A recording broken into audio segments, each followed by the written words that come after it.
Hi, this is Deanne Oja, and I would like to welcome you today to this special update edition in regards to the COVID-19 virus. And today we will have with us none other than MPP of Markham Thornhill, Mr. Logan Kanapathi. But I just wanted to say briefly, Logan is a Canadian politician who was elected to the Legislative Assembly of Ontario during the 2018 general election. He represents the riding of Markham Thornhill and is a member of the Progressive Conservative Party of Ontario. He was first elected as a Markham City Council for Ward 7, and in 2006, the Markham municipal election, and re-elected as a Ward 7 councillor in both the 2010 Markham municipal election and the 2014 municipal election.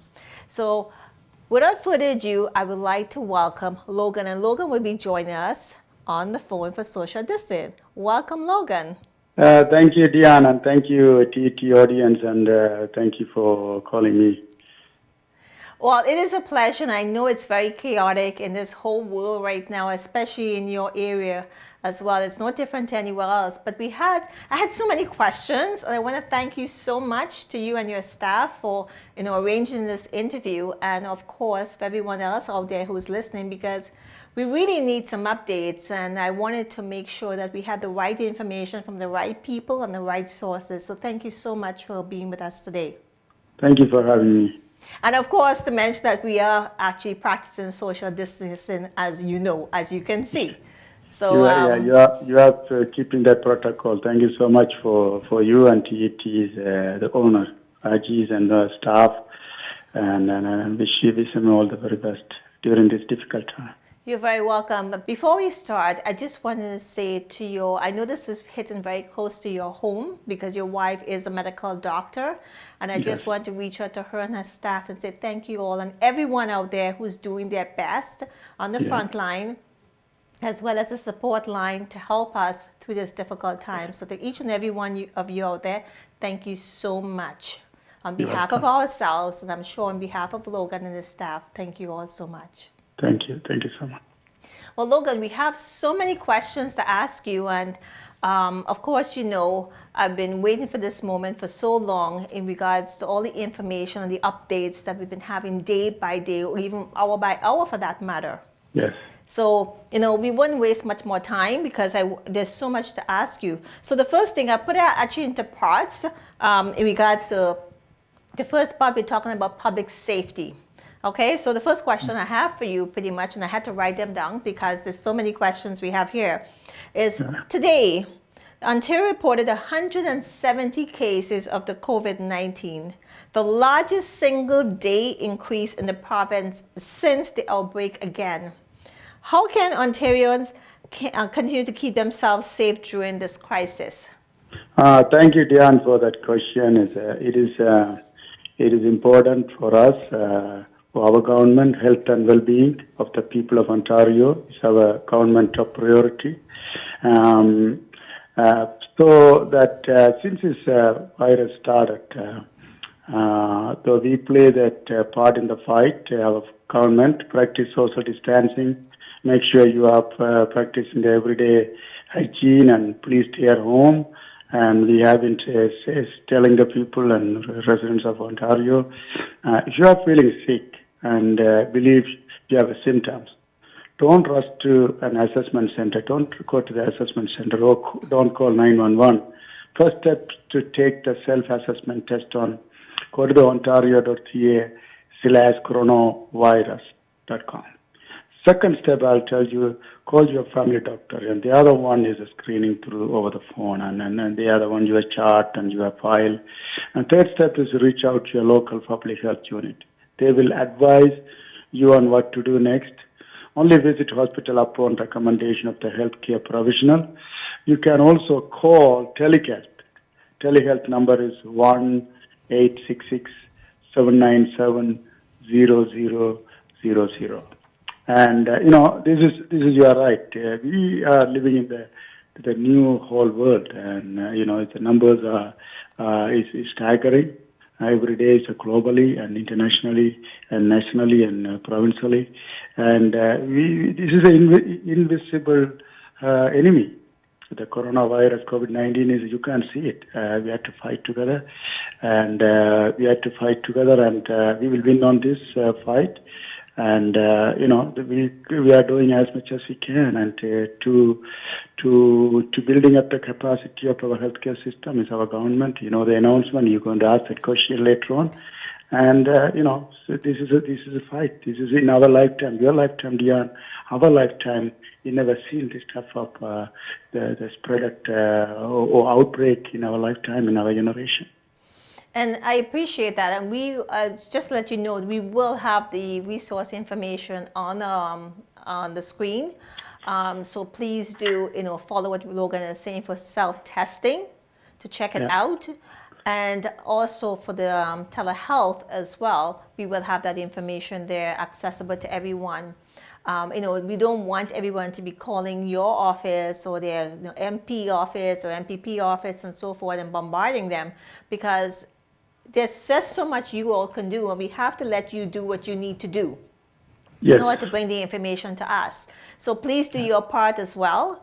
And Logan and his team and everybody else and all the different provinces and the local governments and so forth are doing their part as well to keep us abreast and updated as fast and as best as they possibly can. So thank you for that. Yes, thank you. So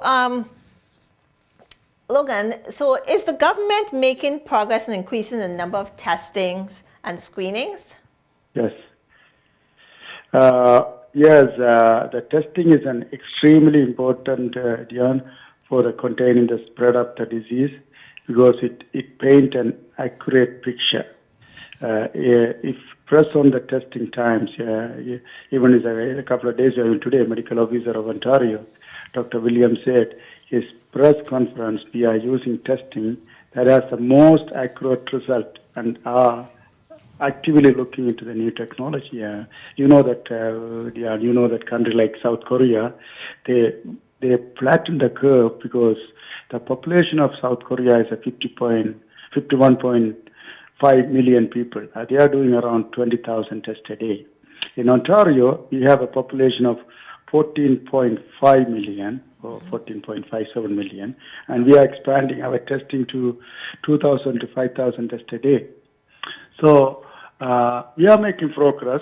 So we are opening up 19 assessment centers across the GTA, such as, that in Scarborough Health Network, North York General, Mackenzie Health in Richmond Hill, Markham Stouffville Hospital, Scarborough Health Network, Trillium Health.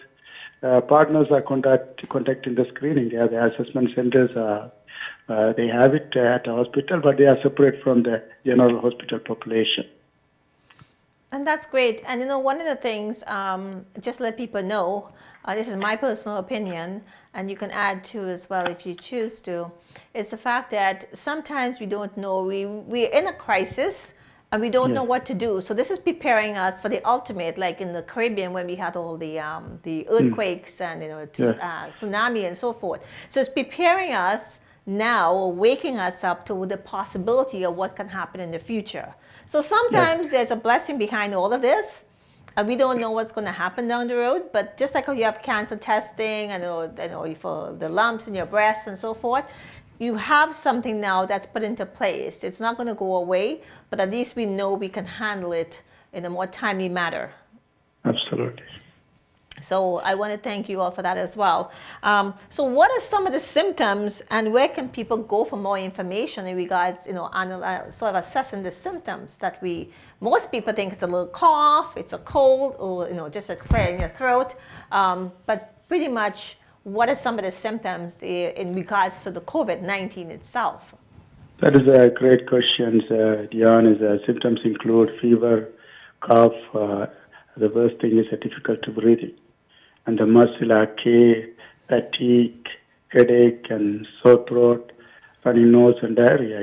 This is if you want to find more detail, the best website to visit for more information is Ontario's dedicated website, ontario.ca/COVID-19 coronavirus, and these are the vital information. And also the people are traveling back from Canadians are traveling back to the country, and they are coming through the airport. And if they have any symptom, they have to do. Nowadays you see all level of government is stressing out to stay home. Is a mandatory is a self isolation, quarantine, and very very important to save the life. These are the very very important. If you have any symptom, please you ask me the very vital question. There is a very very important question. If you have any small symptom, please call your family doctor first. Don't go visit the office. Just call them over the phone. They have your history. They have your all the information. They will guide you what to do. Absolutely. And there's a questionnaire, I mean, it's very similar to the cold. It's very similar to a lot of different other symptoms or, we can relate to. However, there are certain things a questionnaire, and again, self-isolating when you travel is key. However, we do know there's always exception to the rules where people will not follow that. And how we have to cope and work with that, because if people follow what they're supposed to do, we can stop this. Yes. And then we can get back to what we call our normality of lives, whatever that means going forward, which we'll discuss in a few minutes. But the fact is, we need to do our part. We need to, if our family member is actually traveling, we need to make sure they do their part. Because some people are very stubborn and naive and I'm being honest, I'm from the Caribbean, so we have this attitude about us saying we're invincible, right? But we're not invincible. Very important point. That's an excellent point, Diane. This is critical time for Canadian and us, especially as a cultural community. That sometimes we take it for easy, somebody take it easy, This is not you and your loved one, people around you, and you are especially kids, children, who are the vulnerable community, the kids and children and seniors. Mm-hmm. And please isolate if you are returning from abroad, even if you are not showing any symptoms. Even sometimes it may show up the symptom after 2 weeks to you. Mm-hmm. Listen to the medical professional. This is a sense of community. You stressed the excellent point. We must act like a responsible citizen. We can't police everybody. We cannot police everyone. Mm-hmm. This is a civic duty. Everybody have a civic duty to protect the most vulnerable. Everyone do your part, and that's how we could save the life. End of the day, why we are doing all these things? To save the life, and we have to go back to work. Our children have to go back to school. We have to go back to the normal life. Why we are doing all these things? To get out of this storm. This is a real storm we're facing. And I want to reach out to the businesses like the grocery stores and so forth that I have been to, that they actually really, separating people from standing that closely. There's tape on the ground, there's hand sanitizers and so forth. A lot of them are actually, given access to and so forth, but we need to do our part. I had a conversation with a girlfriend this morning, and we was talking about in regards to the healthcare system and those with special needs and the seniors and so forth. And for us to do our part, and people, I'm seeing that on social media, how they can, cook some food for someone and just making sure a neighbor is okay, or the prescription, or whatever little they can do. It's the community. It takes a village and a community. So I want to reach out to those guys as well and say thank you all for what you're doing. And she has something in place, and that's, just to let you know, it's connexhealth.ca, where she will actually do the screening and put the home care with the health care together when you want to make sure everybody's safe. So she's doing her part. So we all need to do our part. I'm doing my part. You're doing your part here as well to reach out to everyone, right? So I want to thank everybody for that. Absolutely. So Logan, you bang on that. Yeah. Thank you. Yeah. So let's talk. The other part I want to mention or touch on is the Ontario 2020 Action Plan, where there's a lot of talk and there's a lot of buzz going on about this. And of course, everything is updating every day as we speak. I know we've been doing our best to get this interview together, but of course, there's always some more and more updates and delays and delays and delays. So, but finally we're here, and hopefully we have some information to share. So you talked about, yesterday the Ontario Finance Minister Rod Phillips announced the government's, the much awaited economic and financial relief plan, which is on the tongues of everybody's tongue right now is what's going on. Can you tell us what is the plan and how it will help us, the struggling Ontarians? Thank you for that excellent question. And I'm waiting very anxiously to hear what you have to say about this. thank you for that excellent question because You're welcome. yesterday we had a financial fiscal plan delivered by the finance minister. The plan is a comprehensive package to help the healthcare sector, workers and small businesses, people who are truly struggling, people who have lost their job due to the COVID-19. And the small business are struggling to meet the everyday business you talk about, and you are a small business, and That's right. it is a small business. There is a lot of retail and restaurant, and I get call. I just got off the phone from the big company. He has a 200 employee in Markham. It's a high tech company, and he's really going through the stress and anxiety. How do you help the workers? How do you help themselves? How do you pay the overhead expenses? And that's what I total our COVID-19 action plan. This is a very promising story. It's a promising, interesting news to the Ontarian. The plan is making 17 billion available to fight the pandemic. This include. I'll give you some breakdown, Dio.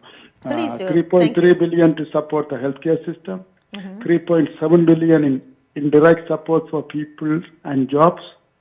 We are also making up to 10 billion billion available to ensure the business have cash flow during this Ontario state of emergency. This is made up through, and so many is a tax deferral. I don't want to talk details. When I start talking about details, we'll be here all night.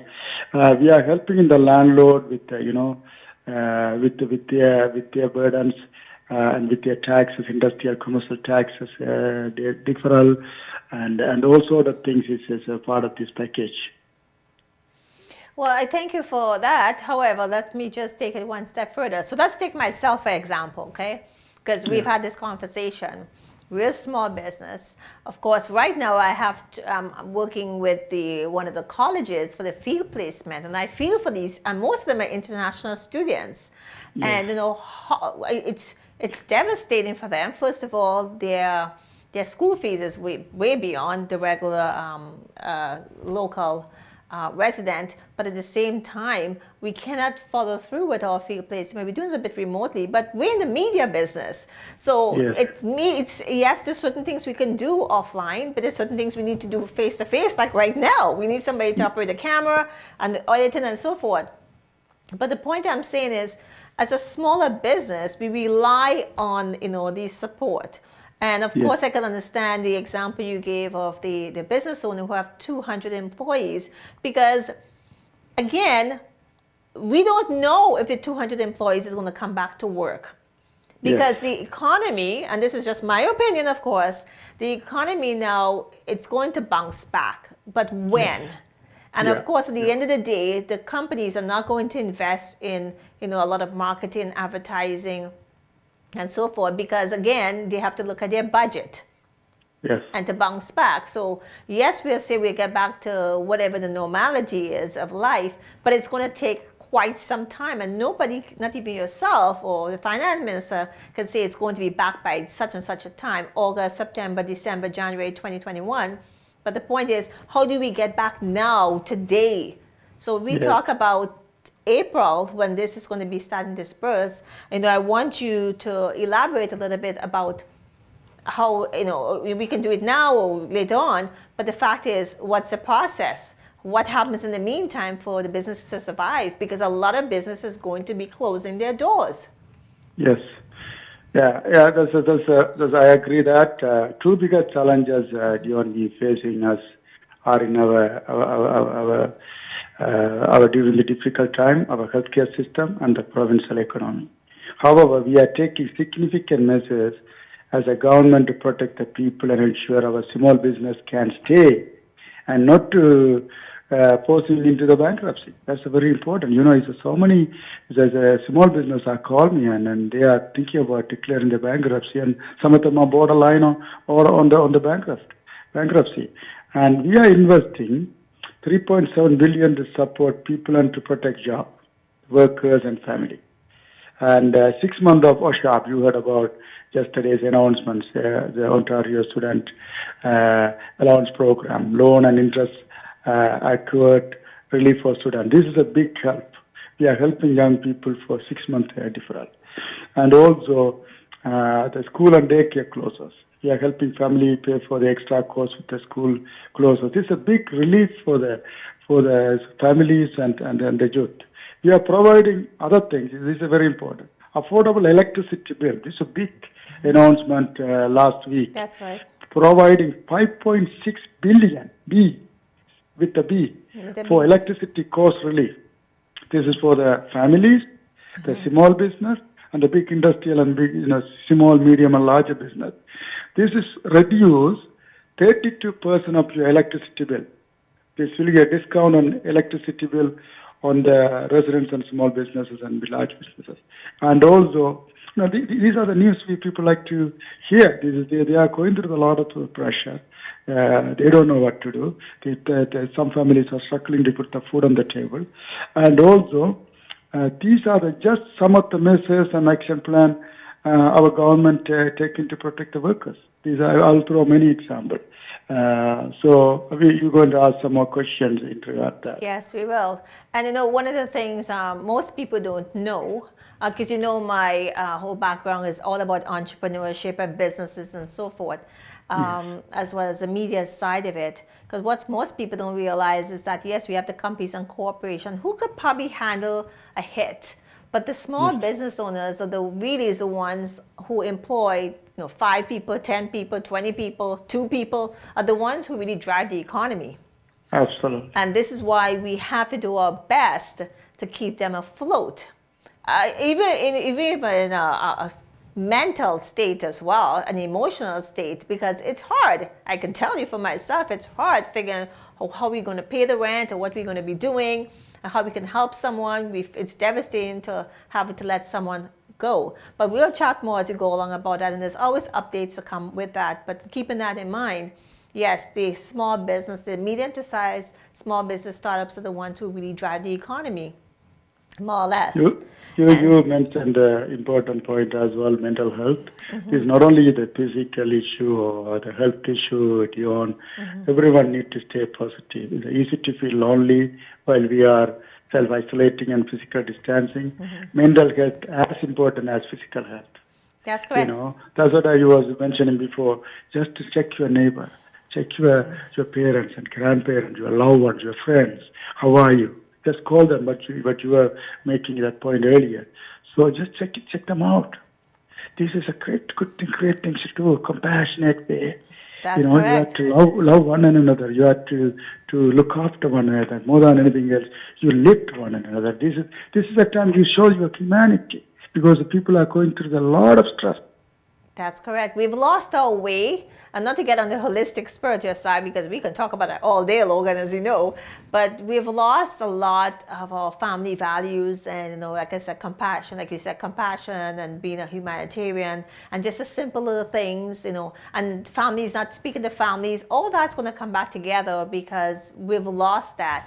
And, we need to really get back to that place of, togetherness, oneness, and this will wake up people to realize, there's more to it, and all this bickering and, all this confusion. Like I said, I'm from the West Indies, so we use a lot of words there, but that's basically what's happening right now. So we have to stop it and come back together as one and support each other. Absolutely. But we'll talk more about the business in a bit too as well. So in what way will the plan support Ontario's healthcare sector and the frontline healthcare workers, like, your wife, my daughter is also in the hospital and so forth. What's going to happen there? They are like our heroes, Dion. They are the one putting their life on the line to save other people. My hats off to them every day. My wife leaves my home. We have a concern. So, He has been practicing Markham for 21 years, family doctor, and he go and screen the people through the phone. And even yesterday I asked how many patients you've seen, and she said she still has to inject the kids if they need a vaccine, and she has to see the pregnant woman and see the baby is right, and she has to still do the basic things to the regular patient as well. But coming back to your question, is in the way we will plan the support Ontario healthcare, we investing massive whole lot of money into the healthcare infrastructure, and you know that that you already invested before this tsunami wave of coronavirus kick in. We invested in the healthcare system is a billions of dollars. On top of that, we are putting 3.3 billion into this system. 3.3 billion additional healthcare investment. That includes 2.1 billion in the new initiative to respond to the COVID-19 outbreak. And also 1.2 billion to continue to meet the demand for the services. A lot of services, you know that. Screening and maybe hiring more. If you don't have a frontline workers, you know that Quebec is talking about the shortage of doctors and nurses. And if you want to bring the retired people back or additional people back, we need a lot of contingency plan and backup reserve to fight against this the storm. For example, this include, I will give you some more breakdown. It is include 594, close to 600 million, approximately 600 million to accelerate and progress on addressing the hospital capacity. You know that hospital capacity issue. Hospitals are running at the capacity, most of the hospital. Before this coronavirus issues came in. And also we put in 341 million for acute care and critical bed in more assessment centers. We are also making critical investment in long-term care and seniors care. You know that these are the vulnerable sector we talked about before. Even in the Markham, last week we find one cases in Mark Kevin, the nursing home. This is important for our government, given the elderly and those with pre-existing condition are most at risk. That's why we are putting forward 243 million into the long-term care. This is additional. The long-term care sector and the additional 70 billion for seniors care. You know, the long-term care, the seniors care are a little bit different, assisted care. So we are looking after this vulnerable sector, and people think economy is very, very important, and also the business we have to look after, and that is a two front we are fighting.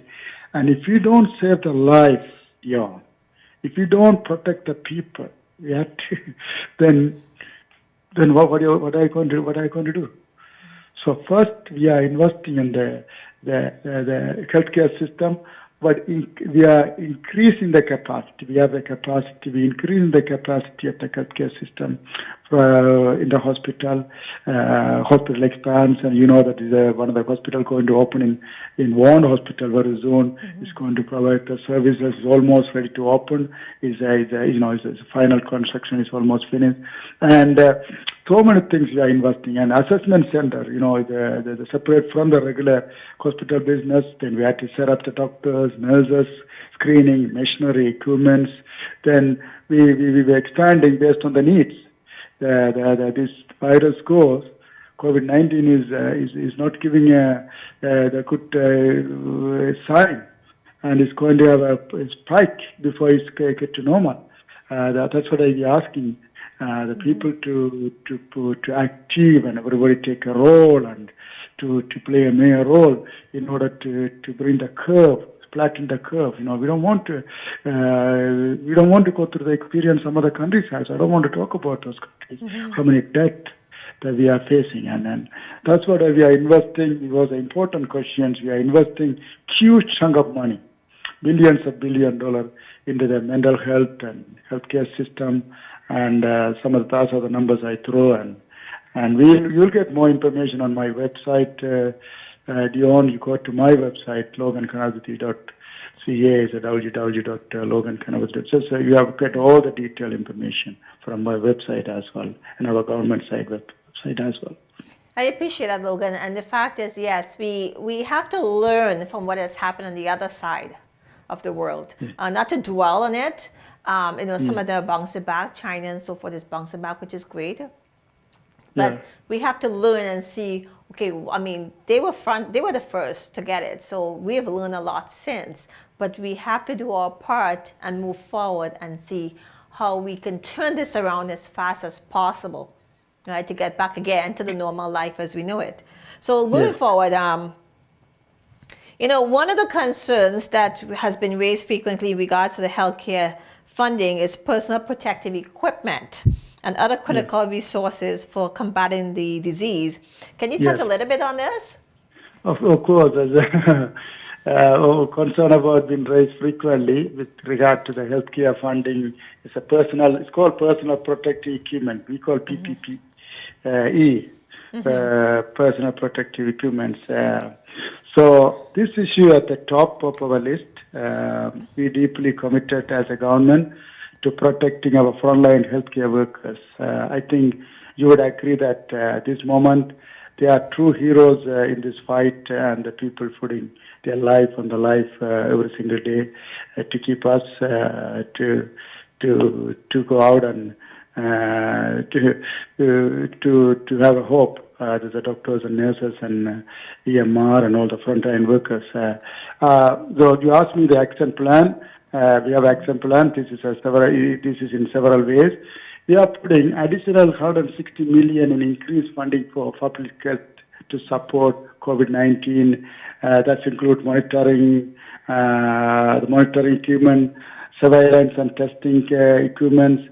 $75 million to supply for PPP, personal protective equipment, and critical medical supplies to frontline staff. We are putting aside another $1 billion in a dedicated COVID-19 health sector contingency fund I talked about before. Moreover, we have created a new website, Ontario Together, to partner with the Ontario manufacturing sector to redirect the resources toward the production of essential equipment such as ventilator, mask, and swab. You know that some hospitals are pleading for this for this basic things. You see the Scarborough Hospital and some of the hospitals are asking the people to donate some of the masks and some of the equipment. Even myself today, I want to tell you a good story. Today, myself, I'm contacted the local big manufacturers to get them to produce essential equipment, what the healthcare needed. Today, I just got off the phone before this interview. They make a lot of sophisticated equipment in Markham and Ontario. We have a best brain in the world, R&D, research and development. They could change the assembly line from the GM. I will tell you another example. In my riding, I'm also going to talk to the GM presidents, the research center, see what they can bring to the table. The ventilator is America, Dion is also the commoners are every day talking about, and where they are very concerned about the ventilators availability to the hospital. Dangerously lack of the equipment in the state. And thanks God, we have a lot of partners, a lot of manufacturers. They're going to change the assembly line from regular production to whatever is a COVID-19 required fight against the COVID-19. They're going to, they are willing to, they're lending a hand to manufacture some of the equipment such as ventilators, swab, and the mask, the surgical masks and sort of things. And, this is the things that's very important. Communities are coming together. That is a great news, Thank you. That's a very important question. Thank you. And, the biggest question right now, and we may be repeating certain things just for clarity. And for those who are just joining us, by the way, on the line, we do have our MPP from Markham Thornhill, MP Logan Kanapathi with us. And we've touched a lot about, the healthcare system, the resources, but the big question is, of course, the economy and businesses. Because once the businesses get afloat and get back on their feet, so does the economy and so does the jobs, people their jobs. Because right now, people are struggling to keep their kids busy as well as themselves busy. They're getting bored stiff. They don't know what to do. So again, we need to do something to get these people back out on their feet, mentally, socially, financially, spiritually too as well. And there has to be a balance. So in regards to the businesses getting them back afloat, when do you believe with the relief plan in April, what is the process? I know I have the questions here in regards to what it flow, but I just want to touch on that because that's the number one question we're having. Yes, we know it's April, but how long is this going to take, Logan, in order to, there has to be a process. There has to be, I know we had focused a lot from what I have seen in regards to those who can apply for EI, those who have a 9-to-5 job, and they're sitting back and they're still getting an income. However, with the relief fund, for those who don't have an income, who don't pay themselves a salary, in April, yes, what's the time frame and what's the process? Do you have any idea at this point in time how long it's going to take before we actually see some funds, being dispersed? Yeah, that's a very important thing. Yeah, people are asking about the basic income first. You know that we work with the federal government, the EI, and some of the benefit sides are falling under the federal, and we advocate. We advocate. We took to our concerns and the Ontarian concern to the federal government leadership, and they have a program, provincial federal program to help people who have lost their job. That's a very, very important thing to do. And people who got laid off and who have been laid off, lost their job, where can they go for assistance? So there is the Ontario Emergency Assistance Program. I know you heard about that. This provides additional support directly to individuals and families in the financial crisis. It's also important that we are doubling current annual income system for the low-income seniors for 6 months. And also, we have helped the one-time payment for the kids for $200, and also special needs children $250. We are topping up their child tax credit as well. And also, some of the benefits include who are unable to access the federal assistance to cover the such needs as a food, rent, what you are talking about, medicine, other essential services. They could apply. This is easy to apply by online. You asked me how to apply it. Please visit ontario.ca/community. If you're recently laid off or have reduced hours, or please visit the Government of Canada website to apply for employment insurance and other benefits for those impacted by the COVID-19. This is the immediate fund. It's called Ontario Emergency Assistance Program. You know how much they can get if you ask me? The $900 for 2 weeks and $450 a week. And the maximum is $1,800 a month. For 3 to 3.5 months, you could get that benefits. So the question is now, there's a process and there's always a waiting period. Obviously, we know, right? Yeah, but is that easy being process, waived? yeah. I'm sorry? Go ahead, you go ahead. So in regards to the process and the waiting period in order to get these funds to your bank account, that's one thing. If it's probably, let's say, I don't remember if it's a couple weeks down the road, but it's a lot of the waiting period time has been shortened in order for people to get absolutely, access. Absolutely. That is a critical. It's shortened and very simple process, and that's the important point. Is a lot of paperwork and bureaucracy, and people need help yesterday, not today, not tomorrow. They want to put the food on the table is today, not tomorrow. So that's what the system is going easily. That's what I make it available for the people to access easily and to get the benefits. And also the check go to the account directly to the bank account. What about the businesses? And those, again, like we come back to those who don't have or pay themselves a salary, the small businesses and so forth. So how does that work? Is it the same process, the same waiting time? And what does it The entail? small businesses is coming is on the table. The more is the many government, cross government involved. You know that when you come to the property tax or commercial or industrial tax, that's to do with the city.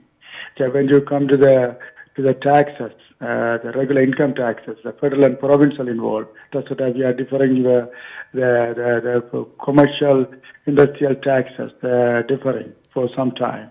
And how are you going to get your income loss? Those are the things we are working on detail. It's coming. The helping hand is there, and we are not alone, and we are your back. And that's all I can say. We are fighting. We are fighting for the people. I'm still taking every concern to our caucus, our government, and every day we making changes and doing an announcement based on the severity of the issue. It's coming. The help is coming. I appreciate that, and I also want to go to shout out and thanks some of the other major companies in the grocery industry that's actually hiring extra people to handle the workflow. So we appreciate that as well. I mean, there's some concerns. We won't really touch on that as to what is considered essential service and what is not considered essential service and so forth. But I want to make sure we touch on.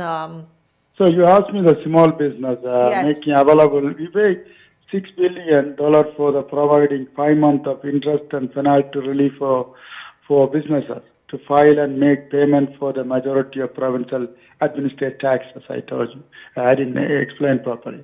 But over 1.8 billion by deferring the upcoming June 30th. Quarterly municipal remittance of verification property tax to the school board. The municipality collect and give it to the provincial government. We delayed for 90 days. Making another one. You asked me the business. Making available 1.9 billion by the Workplace Safety and Insurance Board, WSIP, allowing employers. Somebody have a WSIP program, allowing employers to defer the payment for up to 6 months. This is the biggest expenses for the employer and substantial expenses. This is a relief for the employer, and also this is another benefit for the small businesses and larger businesses as well.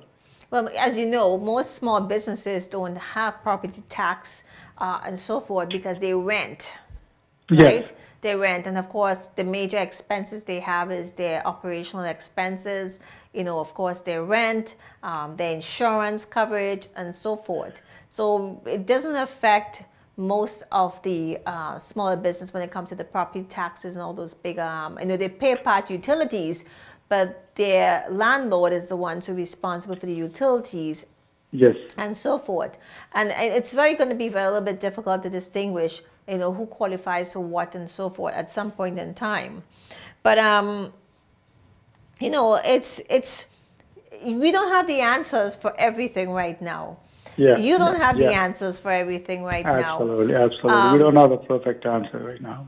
Exactly. We're trying to give, And you know what? I will hope that we can have maybe another conversation probably within the next week to see what's the progress. Absolutely, yeah. But yeah. We'll another interviews and we keep going, and every time is a new development come, new announcement come, we will share the information through TET and through you. Yeah, thank you. And the thing about it too as well is the fact that there's so many changes happening. And there's other question which I really don't want to it's really not, whether it's federal or whether it's provincial. The fact is everybody should be working together. And I know some people are saying, okay, this belongs to this party and this belongs to this party. That's not what we want to hear. We want to make sure that whoever we approach can say, okay, this is what we're doing. And I appreciate you for being very frank and open with us as the best you can on the provincial side of it. I know you've been someone who's always been in the community, always a community person, obviously, and I know that for a fact, and I always appreciate your support and your honesty and your willingness to, reach out to everyone and actually educate people.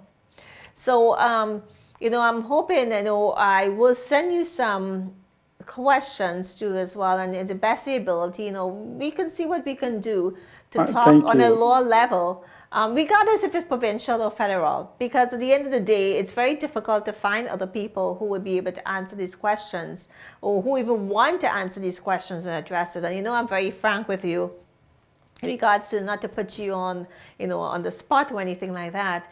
But the fact is, there's always these fine-tuning questions, So in saying that, please, what would you like to talk about? What would you like to give you this opportunity for you to open up other questions or comments or whatever you would like to say? And all, thank you, dear. Thank you. You're And welcome. also, Diane, is that you asked me about the small business. I'll tell you one more thing. The Yes. new Canada Emergency Response Benefit will provide the taxable benefit of $2,000 per month for up to 4 months to wage earners and self-employed people like you, individual, including contract workers. This program is available. However, the ES is a federal administrated program, so you could visit the federal government website to apply for such assistance. More details, please go to the government website and our website as well. And what you want me to say in the closing, and thank you for having me and having other elected people and the community leaders to get the message out. There's a lot of information floating around, but there's a lot of misinformation is going around too. The people are hungry for good information, reliable information, trusted information, and I believe you guys are doing a great job to the especially diverse community in a city like Markham and Scarborough. I know there's a lot of listeners from Markham as well. I would like to say this. End of the day, this is really a non-partisan issue, which you are talking about, you mentioned before. While this outbreak is having a serious impact on our healthcare sector and our economy, I think, I'm really confident that if we all work together, we all play our part, we can win this war against COVID-19. We have a best medical system. We have the best medical doctors and healthcare workers, nurses like your daughters, professional in the world. We are the good healthcare professional in the world. And they, after all, are the true heroes in this fight. This is not their routine business. They don't have to do it. They could isolate themselves too. This is their compassion and dedication. There is an inspiration to all of us. And, stay together. So you stay together in this fight. We are not alone. No need to panic. Dion, that a panic is not going to help us. We have an excellent healthcare system. The whole world, especially the south of the border, is highly talking about our medical system because the frontline and also is the primary care doctors medical system and also universal healthcare system. This is second to none. This America don't have it, US don't have it, most European countries don't have it. So stay together in this fight, and number one is the discipline and the respect and the determination to save the life. Absolutely. And, I want to thank you again so much, Logan, for actually, joining us today. And the only question I have for myself is to figure out how am I going to renew my list sticker because the transportation is closed and the online services are closed. So I have to do before next month. And of course, there's certain things has to be done. And, there's certain things we have to work around and we have to find out the right resources. But I want to say, Logan, thank you so much. And I want to thank and I want to thank you and your family and your wife and all the healthcare staff and everybody who is doing their part. This will blow over. Maybe not the way that you wanted, the time frame, but it's going to be a lot of different changes in our mindsets and how we do things in the future. And we have to make sure that we help and support each other, because we're seeing that happening right now. But I want to make sure it continues after the fact, because to get everybody back as togetherness and as a oneness, as we all say. So for those, again, we will have the links up there. We will have Logan's contact information on, if you look down on the during the interview, for you to actually get access to. Please don't bombard his office. I ask you not to bombard his office. Leave me. That's my job. But I want to say, Logan, thank you so much for taking the time and being very frank and open with us. There's a lot of stats. There's a lot of numbers in the billions with the B's as well. And when it's going to happen, we will see. Again, Logan, thank you. We will follow up with you as best as we can. And for everyone out there, I just want to say thank you so much for sitting with us. I'm Deanne Oja, and of course, Logan Kanapathi, the MPP for Markham Thornhill. And I want to say, everyone, to be safe and protect yourself. And you know what? Just keep smiling. That's all we can do. Keep laughing and smiling and enjoying every single moment that you have with your family. So on Thank that you, note, Dion. Thank you for that wonderful interview. And I know your passion. I know you for a long time, and not only for doing great things through the media and getting the message out to the people, and your passion for the communities, not only one community, communities in GDA, and also especially business community, I know. And you wanted to have a big conference there Yes. end of the year, and sorry it didn't go. And we'll have that conference very soon. And likewise, and wish you all the best for you and TET's members and TET's families, Raji's, and I wish you all very best, and God bless you guys. Thank you, guys. And again, stay tuned, and we will keep you posted. Have a great evening. Take care. Bye-bye. I just want to thank our MPP, Logan Kanapathi from Markham Thornhill, for joining us. And it's been an incredible journey for each and every one of us. And we have to look on the positive side of this. And they're all here to help us and support us. And of course, we have their information. I encourage you not to bombard them with questions, but educate yourself, because the information is there. Check out the links we provided. And of course, all I have to say is, really and truly, be safe, protect yourself, help another, help your neighbor, and help everyone else. And together we can bring this down locally and globally. So until next time, this is Deanne, and like I said, all the best and be safe.